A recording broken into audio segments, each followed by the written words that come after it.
This huge attack on Christianity is based on 40 verses in the Quran, and I don't know whether Shabir is going to say something about that. He may, and I don't know whether I'll get it back around to it or not. In other words, what I'm saying is Islam is totally anti-Christian. You cannot get more anti-Christian than Islam is, and don't let anyone deceive you by saying anything to the contrary. Well, in examining both Christianity and Islam, there are certain basics that we've got to be concerned with. First, by what authority? What authority? The Quran, what's the authority behind the Quran, behind Islam? For Christianity, it's the Bible, the God of the Bible, and Jesus Christ. For Islam, it's the Quran, the God of the Quran, and Muhammad. Equally important, and I don't want to offend Shabir or any of the Muslims that I see out there in the audience, but I think it's equally important to scrutinize the fruit of Christianity. I'm talking about biblical Christianity, and scrutinize the fruit of Islam. What is the fruit of each? Well, I'm only going to present facts. I don't have time to present many facts. And if we refuse the facts, then we might as well shut the whole thing down. First, for Islam, let's look at a bit of history.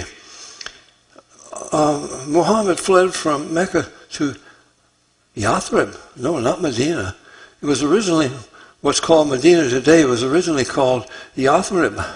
Yathrib was a Jewish town founded by Jews. Muhammad killed them all. He even promised them safe passage if they would surrender, and 900 of the fighting men are buried under the marketplace of what now is called Medina. They renamed it Medina in honor of Muhammad. You can think about that. That's like giving Arafat the Nobel Peace Prize. But they did. Muhammad solidified his power with about 25 murders. A number of his first victims were poets who wrote disrespectful verses. So he justified himself by a passage added to the Quran. And I won't have time to mention many of these, but Muhammad often got a revelation recorded in the Quran, because he was the one that was dictating this, that justified his actions. How about that? His first victims, some of them were poets who wrote disrespectful verse. So what do you know? Along comes a passage in the Quran, Surah 26, 221 through 224, declaring that all poets were inspired of Satan. Now, he supported himself and his new religion by attacking villages and passing caravans for booty, including slaves. An old enemy from Mecca, captured along with many others in an attack on a richly laden caravan, reminded Muhammad, who was also from Mecca, well, Meccans, we don't kill our captives. Muhammad had him promptly beheaded.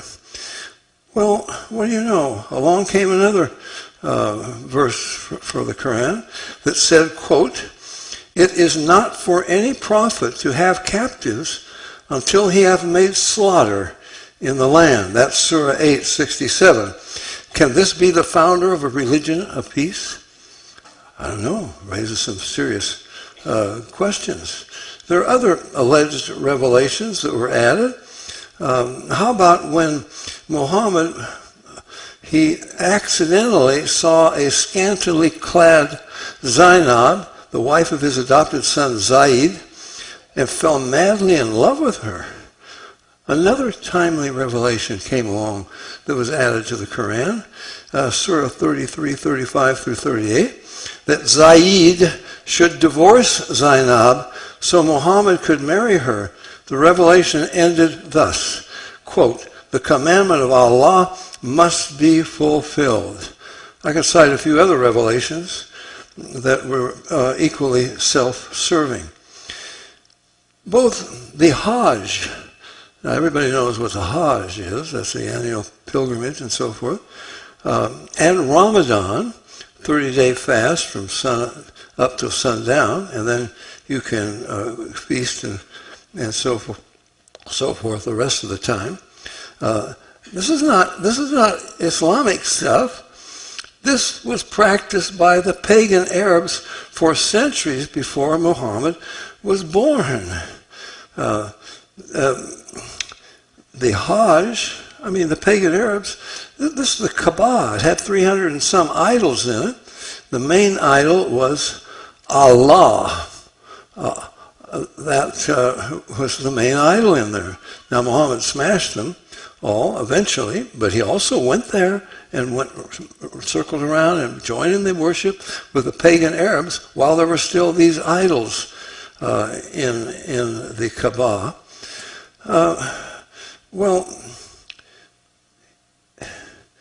He finally went to take over Mecca. He didn't have quite enough troops. This was in 629 and 628. He made a treaty with the Meccans. It's called the Treaty of Hudaybiyah, very important in Islamic history, where he actually said, and we have a copy, that he was not the prophet of Allah. And that gave him the right the following year, 629, to go and worship. He joined the pagan Arabs in their worship at the Kaaba. His followers did. And then in 630, he took over. He had enough power. He took over and so forth. Now, the Feast of Ramadan, or the Fast of Ramadan, if you want to call it that, well, Muhammad had been attacking caravans. His first 3 attacks failed. So, what do you know? Along came another revelation to be added to the Quran, that Muslims, they could fight. You see, the Arabs for centuries had said, no, 30 days, Ramadan, we do not fight. We don't attack one another. But Allah gave Muhammad permission to attack during Ramadan. So that was his first success. It was a surprise. They were not expecting that attack. And that's really launched his career. Well, I better move on from that because I'm going to run out of time here. Now, there's no comparison between Jesus and Muhammad and the followers. Peter said Christ